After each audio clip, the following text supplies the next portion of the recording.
Blog नाज़रीन, आज जिन मौज़ूआत पे बात करने जा रही हूँ मैं इस ब्लॉग में, उनके बारे में बताते चलूँ। सबसे पहले तो हम बात करेंगे नवाज शरीफ को रिलीफ मिल गया है और प्लेट में रख कर उनको ये रिलीफ जो है वो दिया जा रहा है। दूसरी बात हम करेंगे इसराइली जारहियत की, जो कि अभी तक जारी है और तकरीबन 7,000 लोग जो हैं वो अब तक शहीद हो चुके हैं। इसके अलावा आज एक बहुत ही दिलचस्प किस्म का वाक़या, इसको मैं वाक़या इसलिए कह रही हूँ कि क्योंकि जिनको कुछ लोग डीजल कहते थे, आज उन्हीं की इमामत में नमाज भी अदा की गई है उन्हीं लोगों की जानिब से जो उनको उस लक़ब से पुकारते थे। और इसके अलावा कल के होने वाले पाकिस्तान और जनूबी अफ्रीका के मैच के हवाले से हम बात करेंगे। नाज़रीन, सबसे पहले बात कर लेते हैं मियां मोहम्मद नवाज शरीफ की, जिनको इस्लामाबाद हाई कोर्ट ने आज बड़ा रिलीफ दे दिया है। और आज की बड़ी खबर ये है कि जी उन्होंने जो दरख्वास्त दायर की गई थी कि वो अपनी सज़ा के ख़िलाफ़ जो है वो अपीलें जो हैं वो बहाल कर सके, तो इस्लामाबाद हाई कोर्ट ने उनकी अपीलें अब बहाल कर दी हैं। अब वो बाकायदा तौर पर जिस 2 रुकनी बेंच ने ये फैसला सुनाया है, अब वो उन्हीं अपीलों पे समाअत वही 2 रुकनी बेंच भी करेगा। और लग ऐसा रहा है कि अब आहिस्ता आहिस्ता मियां मोहम्मद नवाज शरीफ के तमाम केसेस जो हैं उनसे वो बरी हो जाएंगे, उनको रिलीफ मिल जाएगा और फिर वो इलेक्शन कैंपेन का बाकायदा तौर पे आगाज़ करेंगे। तो ये तो होना ही था। अगर मैं ये कहूँ कि सूरत हाल वही है, तरीक़ाकार वही है, सिचुएशन वही है, सिस्टम वही है, सिर्फ चेहरे बदल चुके हैं, तो बिल्कुल बात ठीक होगी। यही सब कुछ हमने पहले देखा था पीटीआई के दौर में, जब खान साहब को रिलीफ पे रिलीफ मिल रहा था और अब जो है वो लाडला चूँकि चेंज हो चुका है, तो अब ये सारी सहूलियात जो हैं वो पीएमएल नून की प्लेट में शायद रखी हुई नज़र आ रही हैं। अगली बात इसराइली बर्बरियत के बारे में कर लेते हैं। तकरीबन 7,000 लोग जो हैं वो शहीद हो चुके हैं और अब इसराइल की जानिब से जो ज़मीनी हमला करने की तैयारियां जो हैं उसके लिए राहें हमवार की जा रही हैं। और आलमी बरादरी की बात करें या इस्लामी ममालिक की बात करें तो मज़म्मत जो है, मज़म्मती बयान जो है वो सामने आ रहे हैं। अभी कुछ दिन पहले मिस्र की जानिब से अपनी जो उनके टैंक्स थे या अपनी जो बड़ी फ़ौज की ताकत जो थी उन्होंने दिखाई।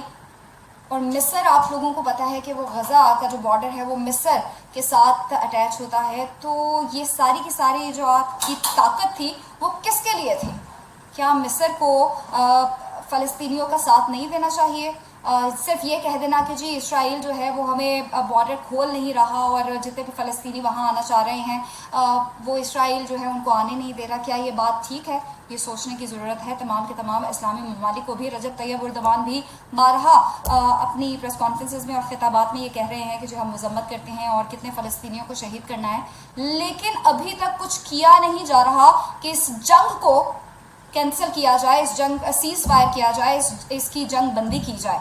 तो सिर्फ अगर बोलने से सब कुछ होता तो अब तक शायद दुनिया में किसी भी किस्म की कोई जंग होती ही ना। तो ये सारी की सारी दुनिया को सोचने की ज़रूरत है कि और कितने बच्चों को शहीद होता उन्होंने देखना है। अल जज़ीरा के जो ब्यूरो चीफ थे उनकी पूरी की पूरी फैमिली जो है वो शहीद कर दी गई और वो जो वीडियो वायरल हो रही है उसको देख के हर आंख जो है वो अश्कबार भी है। अगली स्टोरी नाज़रीन, अगली स्टोरी ये है कि चूँकि हम बात कर रहे थे डीजल कहना तो नहीं चाहिए क्योंकि मैं हमेशा इस चीज़ की तनकीद करती हूँ कि जो आप किसी का नाम बिगाड़ते हैं या किसी पे तनकीद करते हैं तो वो भी मैनर्स के अंदर रहनी चाहिए। लेकिन चूँकि खान साहब और खान साहब के जितने भी रहनुमा थे पार्टी के, वो आके अपने जलसों में बाकायदा तौर पे मौलाना फजल रहमान को इस लक़ब से पुकारते थे और बेतहाशा उनका मजाक भी उड़ाते थे और तनकीद भी करते थे। तो आज ये दिलचस्प वाक़या ऐसा हुआ कि मौलाना फजल रहमान की रिहाइश गाह पर पीटीआई का वफ़द, जिसमें असद कैसर, मोहम्मद खान साहब और बैरिस्टर सैफ और दीगर रहनुमा शामिल थे, वो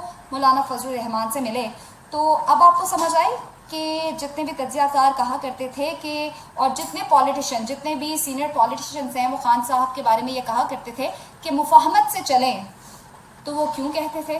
क्योंकि वक्त एक सा नहीं रहता है और आपको इन्हीं लोगों के साथ जिन पे आप तनकीद कर रहे होते हैं या जिनका मजाक उड़ा रहे होते हैं, एक वक्त आता है आपको हाथ मिलाना पड़ता है। और ताज्जुब की बात यह है कि खान साहब पहले भी मौलाना फजल रहमान और आसिफ अली जरदारी साहब के साथ हाथ मिलाकर नून लीग के अगेंस्ट जो है वो जल्द से जुलूस करते रहे थे। और अब लग रहा है कि वक्त अब चूँकि दोबारा से चेंज हो गया है तो शायद कोई ऐसी ही सिचुएशन अब आने वाले वक्तों में हमें देखने को मिले। So let's see. अब आखिर में बात कर लेते हैं कल के होने वाले मैच के हवाले से। हसन अली जनाब बुखार में मुब्तला हो चुके हैं, उनको इंजरी भी है, तो कल का मैच हसन अली तो नहीं खेलने वाले हैं। बाकी आज की कुछ वीडियो सामने आ रही हैं जिसमें कप्तान बाबर आजम जितने भी बाकी खिलाड़ी हैं बाकी शाहीन्स को वो हौसला दे रहे हैं और उनको कह रहे हैं कि आप लोगों ने हिम्मत नहीं हारनी, हम गिरकर जब उठते हैं तो फिर हम जीत की जानिब भी जाते हैं और ज़्यादा पावरफुल होकर लौटते हैं। तो ये बातें कितनी जो खिलाड़ी हैं वो अपने स्तर पे हावी कर रहे हैं या इसको पॉजिटिव वे में सोच रहे हैं, ये तो कल के मैच में पता चल जाएगा। लेकिन आपको ये बताते चलूँ, अगले अब जितने भी मैच हैं वो बड़े मार्जिन से पाकिस्तानी टीम के लिए जीतना ज़रूरी है अगर उन्होंने सेमीफाइनल में पहुँचना है। एक मैच भी हारे तो इनका तो पत्ता कट जाएगा। सो शाहीनों, आपके लिए सिर्फ इतना ही कहना चाहूँगी, खुदा का वास्ता है शर्म कर लेना और मुल्क का नाम जो है वो रोशन करके आना, नीचे से नहीं एक्चुअली ऊपर से। Thank you.